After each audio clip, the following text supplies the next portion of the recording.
సువార్తని అర్థం చేసుకోవడానికి దేవుని గురించి ఒక విషయం మనం అర్థం చేసుకోవాలి. దేవుడు మనందరి చుట్టూ ఉండే వ్యక్తిత్వము లేని ఒక శక్తి లేక బలము కాదు, కానీ అందరి యొక్క వ్యక్తిగత సృష్టికర్త మరియు ప్రభువై ఉన్నాడు.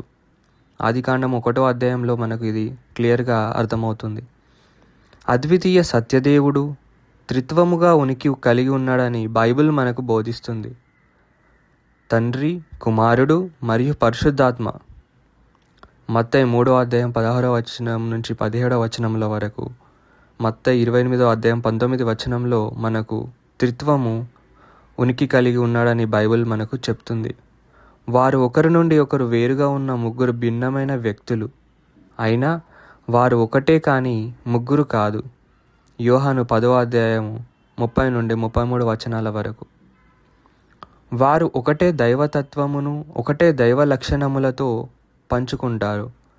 దేవుడిని అద్వితీయముగా తనను తానుగా చేసే ఈ లక్షణములను బట్టి పాపులు రక్షించబడవలనంటే పాపము కొరకు బలిని ప్రభువు కోరుతాడు. కాబట్టి క్రీస్తు యొక్క మరణము కొరకైన ఆవశ్యకతను చూడాలంటే ఈ త్రియేక దేవుని యొక్క వ్యక్తిత్వం గురించి మనము ఇంకా ఎక్కువగా తెలుసుకోవలసి ఉంది.